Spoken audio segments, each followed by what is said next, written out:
Hey, what's going on, guys? Welcome back to a new video. In this video I'm going to be showing you guys how to make and save $10,000 as fast as possible. Now this is what I did to save $10,000 to $50,000 to $100,000 and so on. And this isn't advice like go start an e-com business and just get rich from doing that. This is more sound advice that most people, at least in the United States, can do. So if you guys are wanting to save your first or just an extra $10,000, make sure you guys watch the video. Like, comment, subscribe. That way I can know, if you guys are enjoying the videos or not, and we'll get right into it. So the first step is going to be to keep your day job, no matter what it is. So whether you're working security, if you're working at Walmart, if you're working at In-N-Out, or if you have a better paying job even, but you're still having trouble saving that money, just keep your day job right now, because a lot of people will tell you to quit your day job and just go all in on something.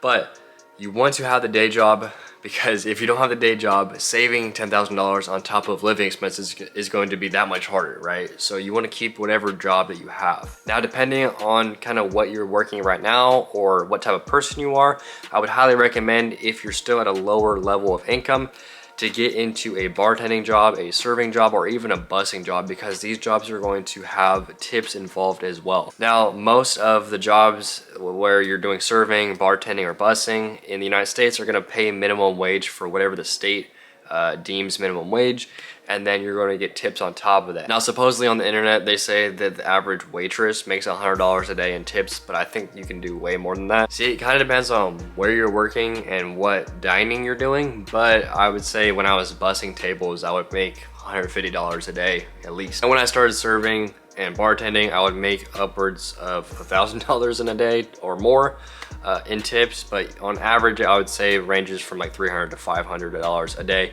just in tips. That's not including your minimum wage. If you can get into something like that, I recommend that, because number one, the minimum wage should cover your living expenses, especially if you're living super cheap and frugal.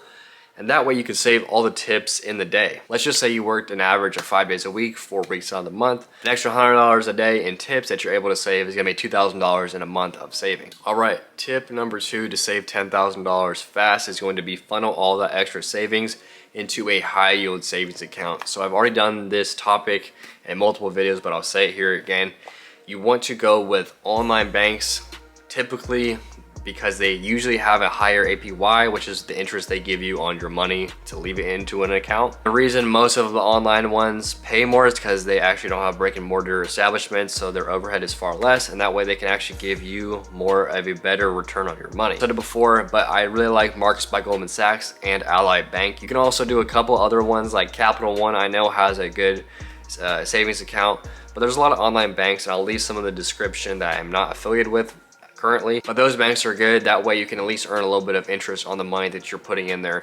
It'll help you save money a little bit quicker. So the third step is going to be do a side hustle that is powered by another company. So when I say powered by another company, I mean piggyback off of what people have already created. So a lot of people will tell you start drop shipping, start some Shopify store, right? So start Amazon FBA.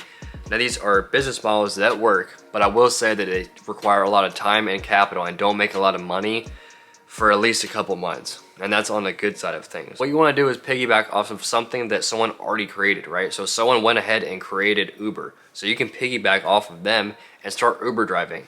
Now I looked it up, and most Uber drivers on average, most of them make $154 per day, which is not bad. And I understand there's wear and tear on your vehicle. You have to have a vehicle, number one, and there's gas, but they still do make money. You could also do dog walking. If you like dogs, you can walk dogs. A lot of them pay $20 for half an hour of dog walking, which is not too bad, right? Especially for 30 minutes of doing it, that's a pretty good pay. You could also do Uber Eats. A lot of Uber Eats people make $120 to $160 per day delivering people's food, which is kind of insane. Again, you have to factor in the vehicle and the gas, but it all makes more money. Another thing you could try is Fiverr. Fiverr can range from $0 to thousands of dollars a day, but if you have a skill that is sought after, or really if you just have a skill that you can do online, you'd be surprised what people are willing to pay. And you can start with friends and family promoting them, and then you can also just get good word of mouth and referrals for your whatever it is, whether it's graphic design or social media marketing and things of that nature. And you can put it up on Fiverr and do it actually from your house to make more money. The last and final step would be eBay reselling. Now, this is not gonna be, like I said, start your own website and do all this crazy stuff and build your own brand. When I say eBay reselling, I'm literally just talking about going around your house and finding items that you already have at your home. That way, if you're not using them, you can at least get a little bit of your money back.